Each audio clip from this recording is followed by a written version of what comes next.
Hello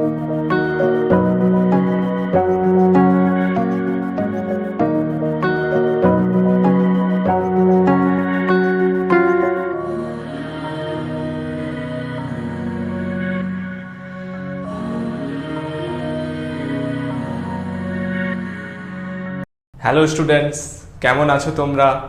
আশা করি তোমরা সবাই খুব ভালো আছো। আমি যে থিওরির ভিডিওগুলো বানাচ্ছি ওয়ান ডাইমেনশনাল মোশনের উপরে, আমি আশা করছি তোমরা সবাই ওগুলো দেখবে বা দেখছো।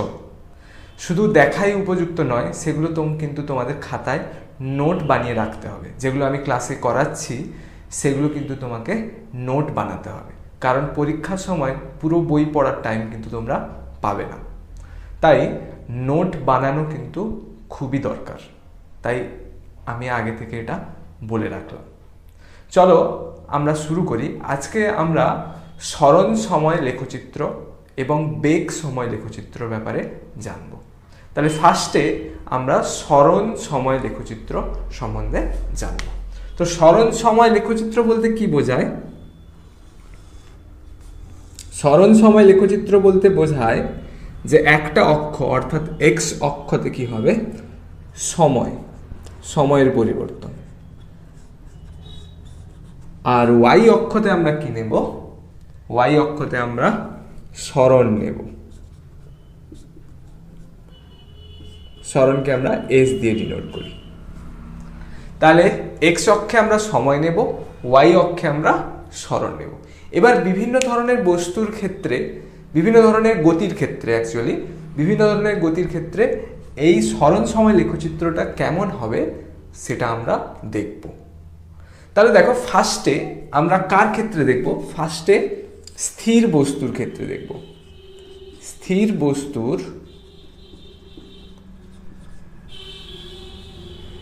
বস্তুর স্মরণ সময় লেখচিত্র আমরা দেখব।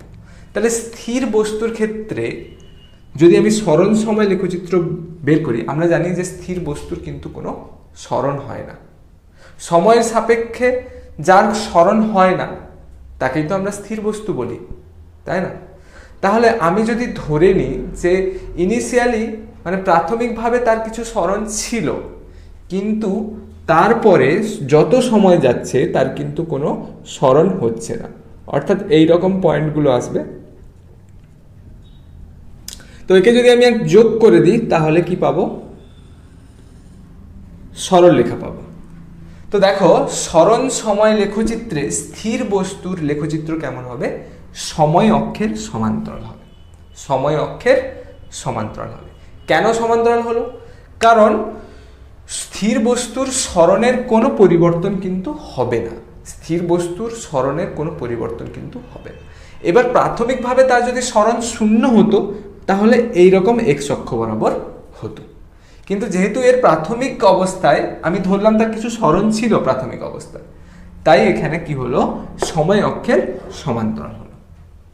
তো আশা করছি তোমরা এই জিনিসটা বুঝতে পারলে। এরপর আমরা সমবেগে গতিশীল বস্তুর ক্ষেত্রে স্মরণ সময় লেখচিত্র দেখব। তাহলে সমবেগে গতিশীল, সমবেগের ক্ষেত্রে সমবেগ,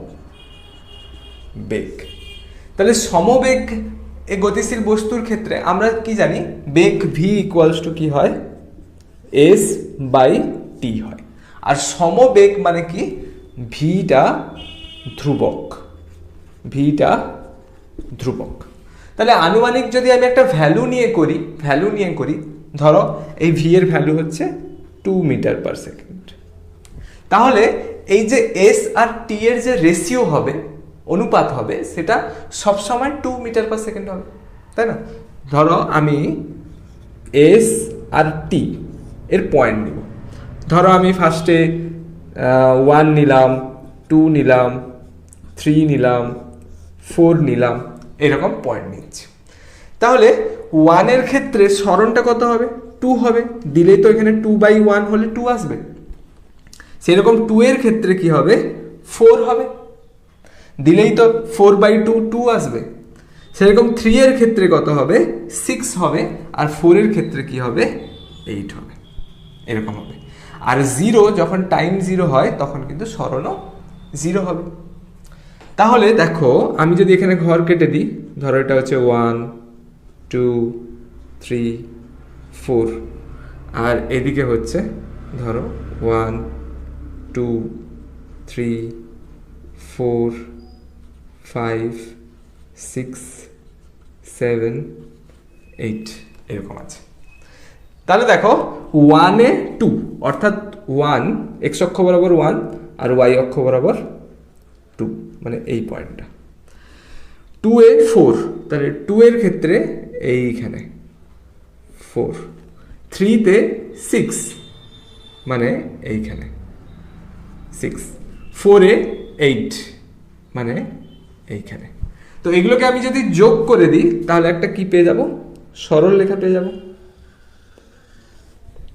সরলরেখা পেয়ে যাব, মূল বিন্দুগামী সরলরেখা। তাহলে আমরা কি পেলাম, যে সরণ সময় লেখচিত্র কার ক্ষেত্রে, সমবেগের ক্ষেত্রে মূল বিন্দুগামী সরলরেখা হয়। তাহলে আমাদের যেটা পরীক্ষায় আঁকতে আসবে বা এমনি জেনারেলি দেখাতে বলে, আমি এটা তোমাদের বোঝানোর জন্য এরকম পয়েন্ট দিয়ে করলাম। আমাদের যেটা দেখাতে হবে সেটা হচ্ছে এরকম, সময় একদিকে, সরণ একদিকে।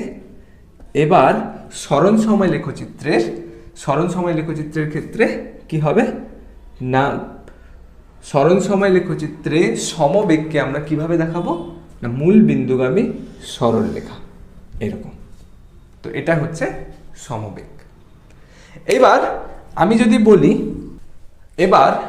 যদি বলি যে সরণ সময় লেখচিত্রের নতি কাকে নির্দেশ করে, নতি, তাহলে আমরা নতি সমান কি জানি,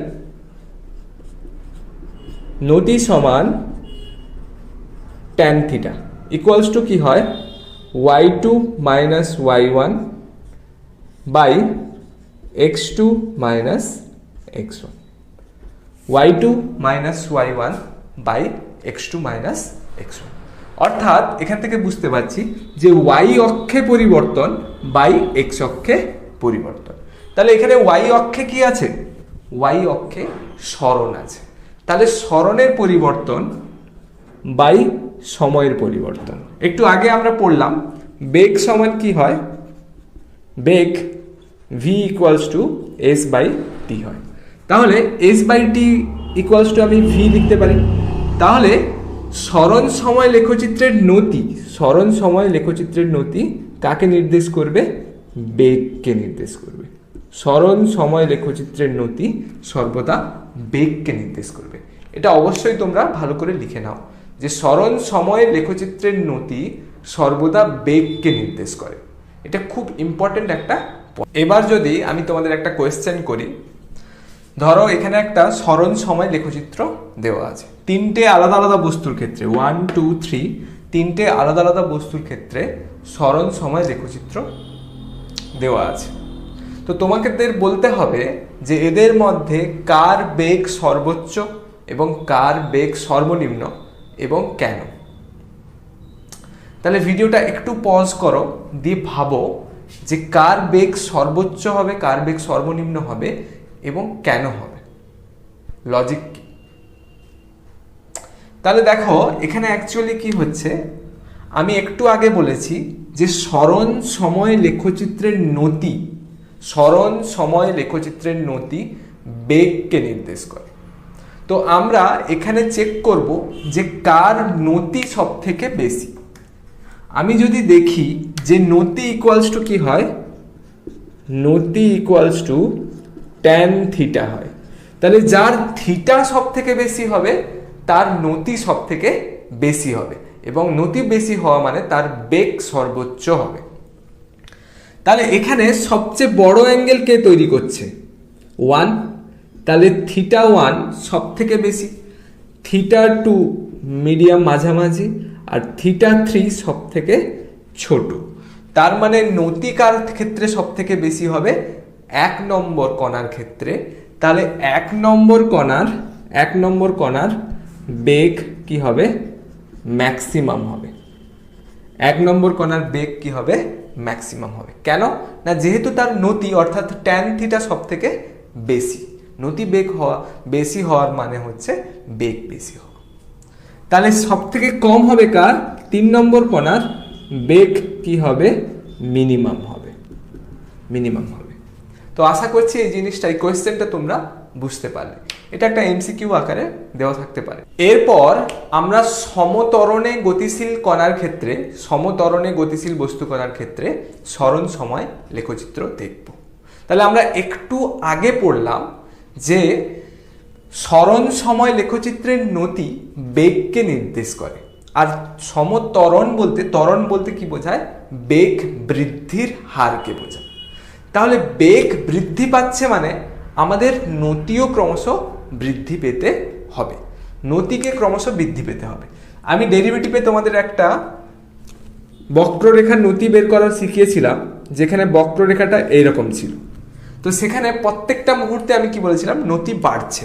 কেন বলেছিলাম যে এইরকম ছবিতে বক্ররেখাতে নতি প্রত্যেকটা মুহূর্তে বাড়ছে? তার কারণ প্রত্যেকটা মুহূর্তে তুমি যদি অ্যাঙ্গেল চেক করো, এখানে অ্যাঙ্গেল যা হবে তারপরের মুহূর্তে এখানে অ্যাঙ্গেল আরও বেশি হবে, তারপরের মুহূর্তে এখানে অ্যাঙ্গেল আরও বেশি হবে। তাহলে এখানে θ1, θ2, θ3 যদি বলি, তাহলে θ3 গ্রেটার দেন θ2 গ্রেটার দেন θ1 হচ্ছে। অর্থাৎ এই ধরনের বক্ররেখায় নতি ক্রমশ বেড়ে চলেছে, ক্রমশ বেড়ে চলেছে। আর আমাদের এখানে সমত্বরণের ক্ষেত্রে সেই ধরনের লেখচিত্রই দরকার, যেখানে কি না, যেখানে নতিটা ক্রমশ বেড়ে চলেছে। কারণ নতি বলতে, নতি যখন কনস্ট্যান্ট থাকবে, নতি যখন ধ্রুবক থাকবে, তো তাকে বলা হয় সমবেগ। আর ত্বরণ হচ্ছে বেগ বৃদ্ধির হার। তাই আমাদের এখানে দরকার এমন একটা লেখচিত্র যে যেখানে নতি ক্রমশ বেড়ে চলেছে। তাই এখানে লেখচিত্রটা কেমন হবে না, এইরকম, এইরকম হবে। তাহলে লেখচিত্রটা সমত্বরণের ক্ষেত্রে লেখচিত্র এই ধরনের হয়, এই ধরনের বক্ররেখা হয় যেখানে নতি ক্রমশ বেড়ে চলেছে। আশা করছি তোমরা এই লেখচিত্রটা বুঝতে পারলে। তাহলে সমত্বরণ যদি বেগ বৃদ্ধির হার হয়, সমমন্দন কেমন হবে, বেগ হ্রাসের হার। অর্থাৎ এখানে নতি কিন্তু ক্রমশ কমতে থাকবে, নতি ক্রমশ কমতে থাকবে। এবার যদি নতি ক্রমশ কমতে থাকে, লেখচিত্রটা কেমন হবে তোমরা একটু দেখো, এইরকম হবে, এইরকম হবে। তাহলে বেগ হ্রাসের হার অর্থাৎ মন্দনের লেখচিত্র এইরকম হবে। তো এখানে কিন্তু প্রত্যেকটা মুহূর্তে নতি কিন্তু হ্রাস পাচ্ছে, প্রত্যেকটা মুহূর্তে নতি হ্রাস পাচ্ছে। তো এই ধরনের লেখচিত্র কিন্তু আমরা সমমন্দনের ক্ষেত্রে পাবো। আবার একটাতেই আমি যদি সবগুলো দেখাই, তাহলে একবার রিভাইজ করে নাও। দেখো, সরণ সময় লেখচিত্রে সমবেগ হচ্ছে এরকম স্ট্রেট লাইন, সোজা লাইন। এখানে কি নতিটা ধ্রুবক। এবার নতি যদি ক্রমশ বাড়ে, তাহলে আমি এটা পেলাম 1 নম্বর। 1 নম্বর হচ্ছে সমবেগ। এবার নতি যদি ক্রমশ বাড়তে থাকে, সেটা হবে কি না, সমত্বরণ। তাহলে নতি ক্রমশ বাড়ছে, এটা হচ্ছে সমত্বরণ। তাহলে 2 নম্বর হয়ে গেল সমত্বরণ। সেই রকম নতি ক্রমশ কমলে কি হয়ে যাবে, সমমন্দন। কেমন হবে, এরকম। 3 নম্বর হচ্ছে সমমন্দন। তাহলে আমরা একই লেখচিত্রে সমবেগ, সমত্বরণ আর সমমন্দন দেখিয়ে দিলাম। তো আশা করছি তোমরা এই জিনিসটা বুঝতে পারলে। তাহলে অসমত্বরণের ক্ষেত্রে সরণ সময় লেখচিত্র কেমন হবে? অসমত্বরণের ক্ষেত্রে সরণ সময় লেখচিত্র কি হয়, নতি ক্রমশ একবার বাড়বে, একবার কমবে, একবার বাড়বে, একবার কমবে, এরকম যা ইচ্ছে হতে পারে। দেখো এখানে নতি একবার বাড়ছে, কমছে, বাড়ছে, কমছে, বাড়ছে, কমছে, তো এরকম হতে পারে। তাহলে অসমত্বরণ মানে কখনো ত্বরণ বাড়ছে, কখনো ত্বরণ কমছে। তাই জন্য আমরা এই ধরনের লেখচিত্র পেতে পারি। শুধু এই ধরনের নয়, যে কোনো ধরনের হতে পারে, বক্ররেখা যে কোনো ধরনের হতে পারে। তো আশা করছি এটা তোমরা বুঝেছো। এবার আমরা বেগ সময় লেখচিত্র দেখব। তো বেগ সময় লেখচিত্র মানে কি, এক্স অক্ষে সময় থাকবে আর ওয়াই অক্ষে বেগ থাকবে। তাহলে একদিকে সময় আর একদিকে বেগ। তাহলে ফার্স্টে আমরা সমবেগের গতিশীল বস্তুর ক্ষেত্রে দেখব। তাহলে সমবেগের ক্ষেত্রে আমরা যদি দেখি, তাহলে দেখো সময়ের সাপেক্ষে বেগটা কি হয়ে যাবে, ধ্রুবক হয়ে যাবে, কনস্ট্যান্ট। তাহলে বেগ যদি ধ্রুবক হয়ে যায় তাহলে আমরা কি পাবো, সময় অক্ষের সমান্তরাল সরলরেখা পাবো। বেগ যদি ধ্রুবক হয়ে যায়, সময় যাই হোক বেগ কিন্তু সমান হবে, মানে এখানে একটা পয়েন্ট যদি হয় বেগ পরের পয়েন্টেও সেই সমান হবে, তারপরের পয়েন্টেও সমান হবে, তারপরের পয়েন্টেও সমান হবে, সব পয়েন্টে বেগ কিন্তু সমান। তাই আমরা কি ধরনের সরলরেখা পাবো, কি ধরনের লেখচিত্র পাবো, নাও এক্স অক্ষের সমান্তরাল অর্থাৎ সময় অক্ষের সমান্তরাল সরলরেখা কার ক্ষেত্রে পেলাম, সমবেগে গতিশীল বস্তুর ক্ষেত্রে। সমবেগে গতিশীল বস্তুর ক্ষেত্রে আমরা বেগ সময় লেখচিত্র কি পাবো, সময় অক্ষের সমান্তরাল। এবার আমরা যদি বেগ সময় লেখচিত্রের নতি বের করতে চাই, নতি ইকুয়ালস টু কি হয়, আমি আগেই বলেছি নতি ইকুয়ালস টু হয় tan theta. Tan theta equals to কি হয়, y2 minus y1 by x2 minus x1, অর্থাৎ y অক্ষে পরিবর্তন বাই x অক্ষে পরিবর্তন। এবার y অক্ষে পরিবর্তন মানে কি, বেগের পরিবর্তন, তাহলে v, আর ও x অক্ষের পরিবর্তন মানে সময় অক্ষের পরিবর্তন। তোমরা ভালো করে মনে করে দেখো, বেগের পরিবর্তন বাই সময়কে আমরা কি বলি, ত্বরণ বলি। বেগের পরিবর্তন বাই সময়কে আমরা ত্বরণ বলি। তাই এখানে বেগ সময় লেখচিত্রের নতি কাকে নির্দেশ করবে, ত্বরণকে, অর্থাৎ নতি ইকুয়ালস টু আমি কি পেলাম, ত্বরণ পেলাম। নতি ইকুয়ালস টু আমি পেলাম ত্বরণ। তাহলে তোমরা বুঝতে পারলে, তাহলে আমরা এখান থেকে দুটো জিনিস পেলাম, বেগ সময় লেখচিত্রের সমবেগ বলতে কি হয়, সময় অক্ষের সমান্তরাল সরলরেখা হয়, আর নতি কি হয়, নতি ত্বরণ হয়। বেগ সময় লেখচিত্রের নতি ত্বরণকে নির্দেশ। এবার আমরা বেগ সময় লেখচিত্রের সমত্বরণ দেখব। এবার বেগ সময় লেখচিত্রে আমরা সমত্বরণ দেখব। তাহলে সমত্বরণের ক্ষেত্রে লেখচিত্রটা কেমন হবে, দেখো সমত্বরণ বলতে আমরা পেয়েছি যে বেগ সময় লেখচিত্রের নতি কাকে নির্দেশ করে, নতি ত্বরণকে নির্দেশ করে। এবার এই ত্বরণটা কি হয়ে যাচ্ছে, সমত্বরণ বলতে এই ত্বরণটা কি হচ্ছে, ধ্রুবক, ত্বরণ ধ্রুবক। অর্থাৎ আমি বলতে পারি এখানে নতিটা ধ্রুবক হবে, নতি ইকুয়ালস টু কি হবে, ধ্রুবক। তাহলে নতি যদি ধ্রুবক হয় তাহলে অবশ্যই সেটা কি হবে, সরল রৈখিক হবে, অবশ্যই সরল রৈখিক হবে। এবার আমি ধরো সরল রৈখিক মানে আমি একটা মূল বিন্দুগামী সরলরেখা নিলাম। আমি আগেও বলেছি যে একটি সরলরেখার নতি সবসময় ধ্রুবক হয়। নতি, সরলরেখার নতি, আমার ডেরিভেটিভের ভিডিও তোমরা দেখতে পারো, সেখানে আমি বারবার এটা বলেছিলাম যে সরলরেখার নতি সবসময় ধ্রুবক হয়। এবার এখানে আমরা যেহেতু পাচ্ছি যে নতি ত্বরণকে নির্দেশ করছে, আর সমত্বরণ বলতে ত্বরণটা ধ্রুবক, তাই এখানে আমরা কি পেয়ে গেলাম, নতি ধ্রুবক। তাহলে নতি ধ্রুবক মানে আমরা একটা সরলরেখা পাচ্ছি। এবার এটা মূল বিন্দুগামী সরলরেখা হতেও পারে, নাও হতে পারে। কেন হবে না, দেখো কখন হবে কখন হবে না সেটা আমরা দেখে নেব। তাহলে দেখো ভালো করে, এখানে যখন মূল বিন্দু দিয়ে যাচ্ছে তার মানে কি বোঝাচ্ছে, টি equals two 0-তে v0।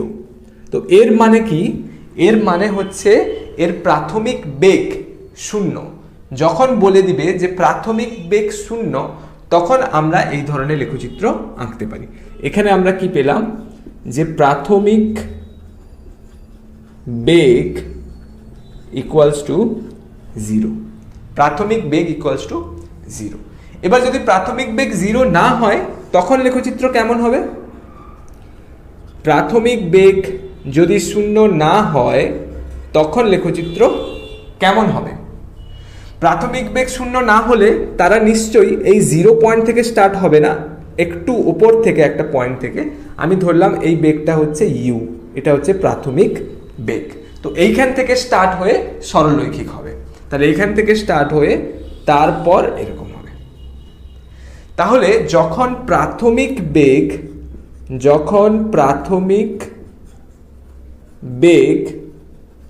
Not equals to 0, তখন আমরা সমত্বরণের লেখচিত্র এরকম পাবো।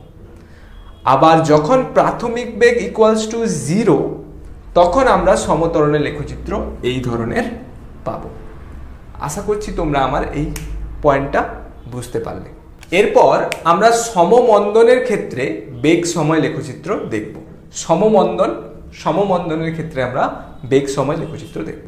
তাহলে মন্দন হচ্ছে বেগ হ্রাসের হার, অর্থাৎ নতি কি হবে, ক্রমশ কমতে থাকবে, নতি ক্রমশ কমবে, কিন্তু কনস্ট্যান্ট নতি কনস্ট্যান্ট হবে কিন্তু ডিক্রিজিং, নতিটা কি হবে, নেগেটিভ হবে।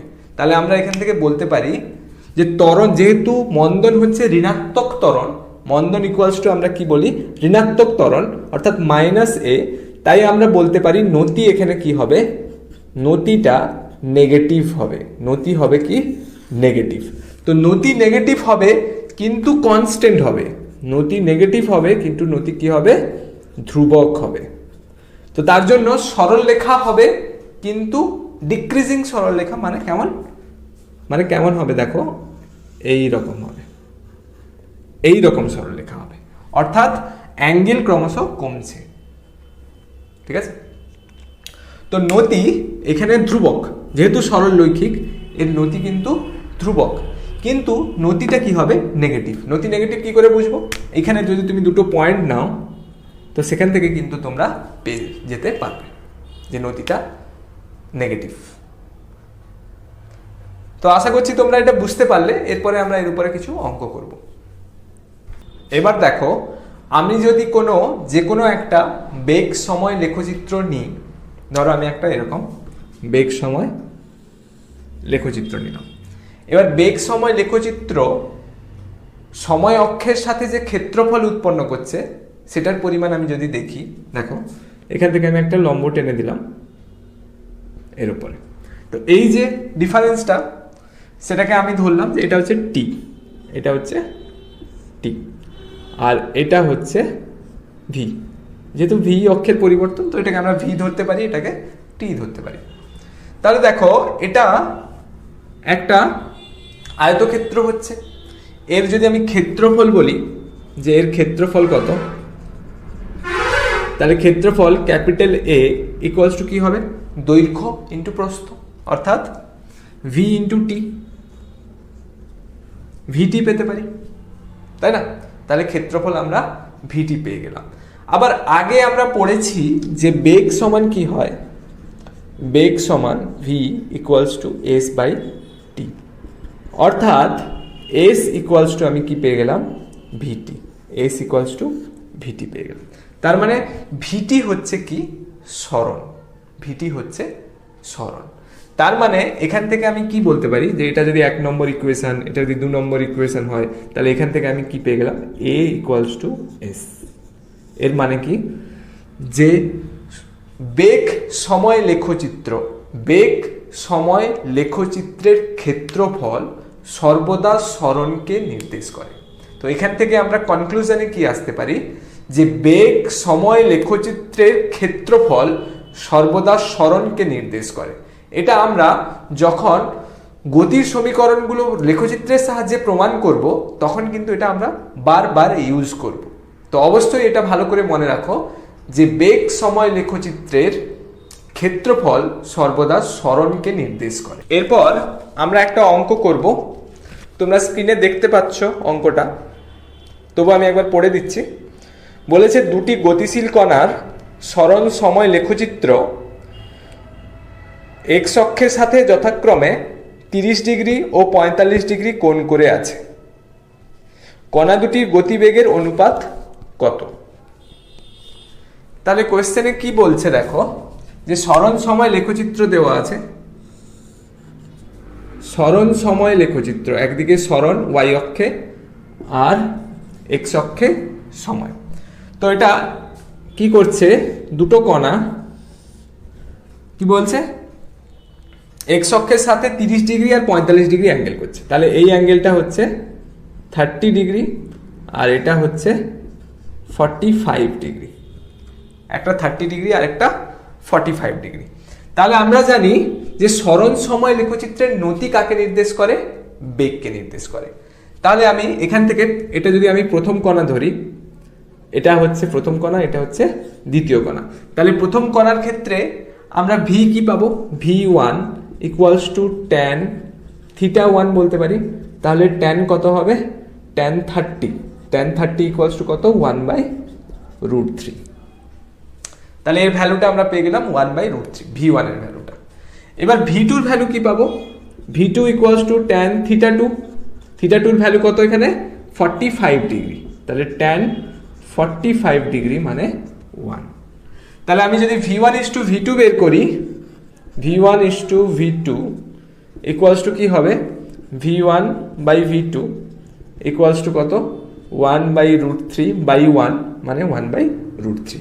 মানে আমি বলতে পারি 1:√3 হয়ে যাবে এই কোয়েশ্চেনের কারেক্ট অ্যান্সার। এরপর নেক্সট কোয়েশ্চেন অর্থাৎ কোয়েশ্চেন নাম্বার 2 দেখো, এইরকম একটা গ্রাফ দেওয়া আছে, বলছে এই গ্রাফের জন্য OA ও AB অংশের ত্বরণ ও সরণ নির্ণয় করতে বলছে, ত্বরণ ও সরণ নির্ণয় করতে। তাহলে আমরা কি করে করব, একটু পজ করে নিজেটা ট্রাই করো। তাহলে বেগ সময় লেখচিত্রে এইরকম সরলরৈখিক রেখা নির্দেশ করে কি, যেটা একটা সমত্বরণে গতিশীল। আবার বেগ সময় লেখচিত্রে ত্বরণ আমরা কিভাবে পাই, ত্বরণ নতি থেকে পাই। তাহলে আমরা OA অংশের নতি বের করব।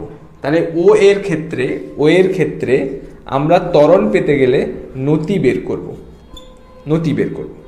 তাহলে নতি কি করে বের করব, দেখো এই দুটো পয়েন্ট আছে, ও একটা পয়েন্ট যার স্থানাঙ্ক হচ্ছে 0 0, এ একটা পয়েন্ট যার স্থানাঙ্ক হচ্ছে 5 10। আমরা নতির ফর্মুলা জানি, নতি ইকুয়ালস টু হয় y2 minus y1 by x2 minus x1।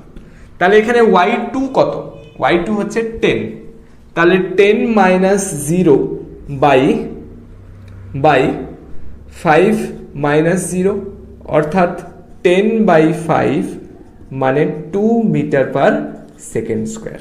তাহলে OA অংশের জন্য ত্বরণ হয়ে গেল 2 মিটার পার সেকেন্ড স্কোয়ার। এবার আমি যদি AB অংশের ত্বরণ বের করি, দেখো AB এখানে আমরা বুঝতে পারছি y অক্ষে কি আছে, বেগ আছে। তো এটা সরলরৈখিক মানে সমান্তরাল, মানে বেগটা হচ্ছে কনস্ট্যান্ট, আর বেগ যদি কনস্ট্যান্ট হয় তখন তার ত্বরণ শূন্য হয়। অর্থাৎ AB অংশের জন্য ত্বরণ অর্থাৎ A ইকুয়ালস টু 0 হয়ে যাবে। তাহলে আমরা দুটো ক্ষেত্রে ত্বরণ কিন্তু বের করে ফেললাম। এবার আমাদের সরণ বের করতে হবে। তাহলে সরণ কিভাবে বের করব, সরণ বলতে বেগ সময় লেখচিত্রের ক্ষেত্রফলকে বোঝায়। তাহলে আমি যদি OA অংশের সরণ বের করতে চাই, তার মানে আমাকে এই ত্রিভুজটার ক্ষেত্রফল বের করতে হবে। এই ত্রিভুজটা তোমরা দেখতে পাচ্ছ, এর ক্ষেত্রফল বের করতে হবে। তাহলে সরণ ইকুয়ালস টু এখানে আমরা কি পেয়ে যাব, ক্ষেত্রফল। তো এখানে একটা সমকোণী ত্রিভুজের ক্ষেত্রফলের সূত্র হাফ ইন্টু ভূমি ইন্টু উচ্চতা। তাহলে হাফ ইন্টু ভূমি কত, 0 to 5 মানে 5 ইন্টু উচ্চতা হচ্ছে 0 থেকে 10 পর্যন্ত, তাহলে ইন্টু 10। তাহলে 2 5 যা, তাহলে 5 5 25, তাহলে 25 মিটার হয়ে যাবে সরণ। তাহলে OA অংশের জন্য সরণ হয়ে যাবে 25 মিটার, 25 মিটার। সেই রকম AB অংশের জন্য আমাকে যদি সরণ বের করতে পারে, তাহলে এই চতুর্ভুজটা ক্ষেত্রফল বের করতে হবে। তাহলে এর ক্ষেত্রফল আমি কি করে বের করব, তাহলে AB অংশের জন্য সরণ কি হবে, S ইকুয়ালস টু, দেখো এখানে 5 থেকে 10 মানে 5 মিটার বলতে পারি, আর এখানে 0 থেকে 10 মানে 10 মিটার, 10 মিটার পার সেকেন্ড বলতে পারি। তাহলে আমরা দৈর্ঘ্য প্রস্থ পেয়ে গেছি, তার মানে ক্ষেত্রফল পেয়ে যাব আয়তক্ষেত্রের দৈর্ঘ্য প্রস্থ দেওয়া থাকলে আমরা ক্ষেত্রফল বের করতে পারি দৈর্ঘ্য ইন্টু প্রস্থ। তাহলে 10 ইন্টু 5 অর্থাৎ 50 মিটার হয়ে যাবে AB অংশের সরণ। 50 মিটার হয়ে যাবে AB অংশের সরণ। তো আশা করছি তোমরা এই অঙ্কটা বুঝতে পারলে। একটা খুবই কনসেপচুয়াল অঙ্ক ছিল। আশা করছি তোমাদের থিওরি ক্লাস খুবই ভালো লাগছে। যদি ভালো লাগে অবশ্যই লাইক করো, আর অবশ্যই কমেন্ট করতে ভুলো না। কমেন্ট করে জানাও যে থিওরি ক্লাস তোমরা কতটা এনজয় করছো।